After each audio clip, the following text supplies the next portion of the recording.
নিজে করেন, আমি সবই বুঝলাম মুরব্বী, আমি বললাম এটা এখানে থাকার কথা ছিল না। মূল্য তালিকা প্রদর্শন করা, জনসমক্ষে মূল্য তালিকা প্রদর্শন করা, এটা কিন্তু আইনি বাধ্যবাধকতা আপনার, বিষয়টা কি বুঝতে পেরেছেন? শোনেন, আপনার পাশের দোকানেই আমরা একটা অপরাধে ইতোমধ্যেই জরিমানার আওতায় এনেছি। আপনি যেহেতু মূল্য তালিকা নাই, আমরা আপনাকে প্রথমবারের মতো সতর্কতামূলক একটা ছোট জরিমানা করব, ঠিক আছে? পরবর্তীতে আপনি কখনোই এই মূল্য তালিকা ব্যতি রেখে দোকানটা খুলবেন না, ঠিক আছে? ওকে, ধন্যবাদ।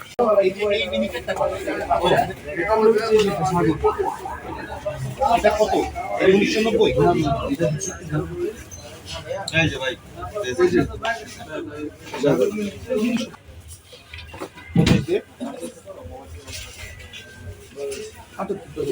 আপনি দিলে 80 টাকা করে রাখছেন, ভেরি গুড, সমস্যা নাই।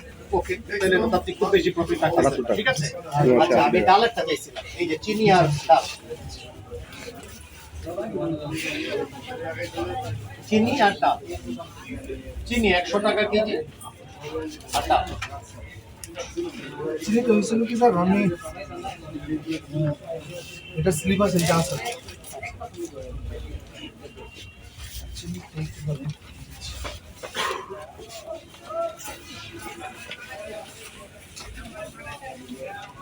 কিছুদিন আগে রাখছিলাম তো আমি, এটা কিনা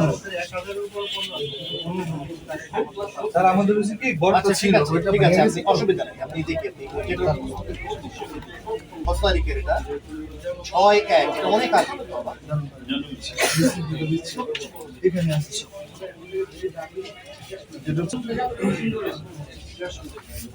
এটা হচ্ছে 14 এটা কি এটা ডাল নাকি? কোনটা ডাল এখানে? না, এই যে মসুর ছোট দেশি। র্যাবের মোবাইল কোর্টের অভিযান নিয়মিতভাবে পরিচালিত হয়ে আসছে। আমরা সাধারণত দ্রব্যমূল্যের ঊর্ধ্বগতি এবং ভেজাল দ্রব্য নিয়ন্ত্রণে প্রতিনিয়ত কাজ করে যাচ্ছি সারা বাংলাদেশ ব্যাপী। তো তারই পরিপ্রেক্ষিতে স্বরাষ্ট্র মন্ত্রণালয়ের নির্দেশনা মোতাবেক রমজানে দ্রব্যমূল্যের যে ঊর্ধ্বগতি এটা নিয়ন্ত্রণ এবং একই সাথে অন্য ভেজাল দ্রব্যের যে ভেজাল নিয়ন্ত্রণ, সেই প্রেক্ষিতে আমরা আজকে কেরানীগঞ্জ এলাকায় মোবাইল কোর্ট পরিচালনা করি। মোবাইল কোর্ট পরিচালনাকালে আমরা ভোক্তা অধিকার সংরক্ষণ আইন 2009-এর বিভিন্ন ধারা মোতাবেক আমরা 11টি মামলায় মোট 35,000 টাকা অর্থদণ্ড করি এবং অর্থদণ্ড আদায় করা হয়েছে। মূলত আজকের অভিযানটা আমাদের সতর্কতামূলক অভিযান। আমরা আজকে তাদেরকে কথা বলেছি, তাদের সাথে সতর্ক করার চেষ্টা করেছি যাতে তারা আসলে ভোক্তার কোনো অধিকারটা যাতে ক্ষুণ্ণ না হয় সেটা সবসময় তারা সুনিশ্চিত করে।